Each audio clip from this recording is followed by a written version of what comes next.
Hello mga kapansit! So, subukan naman natin na mag-laundry dito sa Las Vegas. Papakita ko sa inyo mga kapansit kung papaano po ako mag-laundry dito sa Las Vegas. Dahil wala pa kaming washer, so pumunta po kami sa isang lugar na kung saan ay may washer at may dryer. Papakita ko rin po sa inyo kung papaano gamitin ang kanilang washer at dryer. So, samahan po ninyo ako dito at tapusin ninyo po ang panonood ng video ko nito. Salamat! Laundry, yan ang laundry.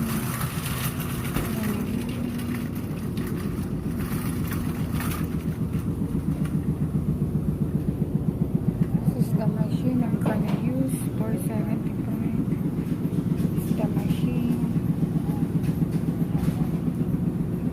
That's the machine.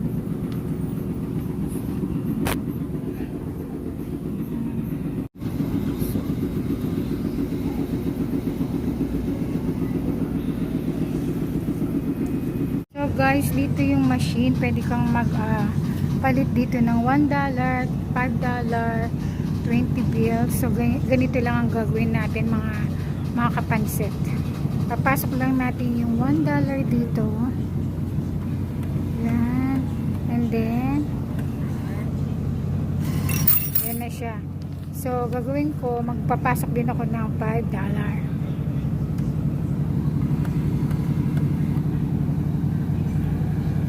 Oh, bumalik. Bakit bumalik? Ayaw tanggapin ng $5. Oops, bakit? Hala, ayaw.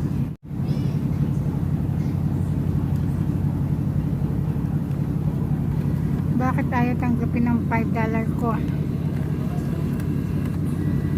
Ha!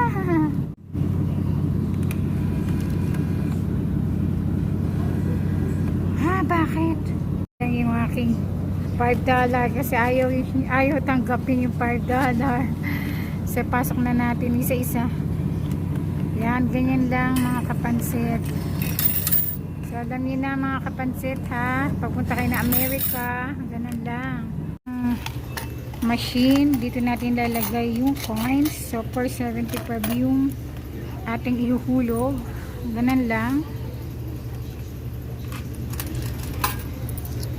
Yan.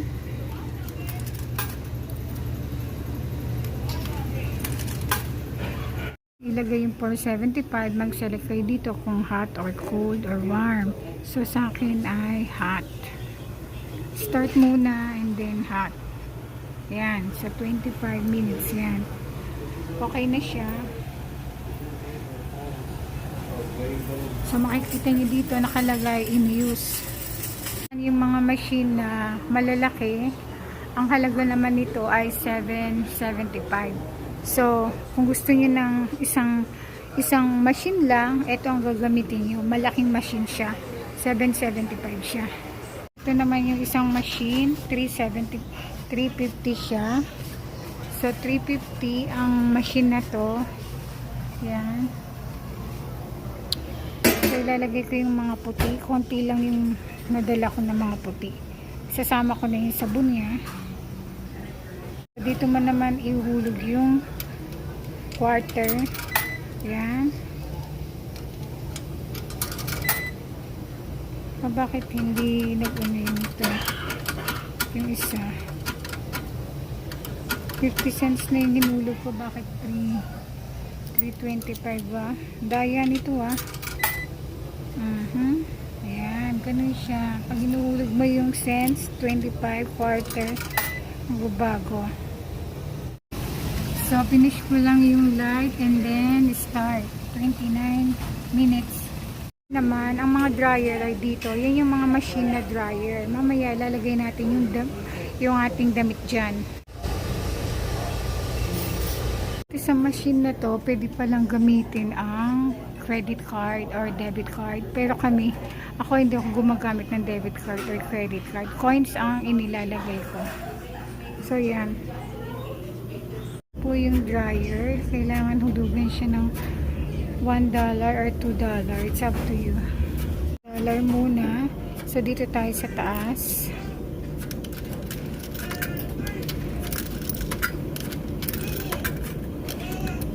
Ayan, and then lagay natin sa high. Yun na. So, yun na yung sa husband ko na damit. So, nasa dryer na yung damit namin. Ayan. Malapit na rin matapos. 8 minutes na lang siya. 7 minutes. So, bye-bye na mga kapansit. God bless you all.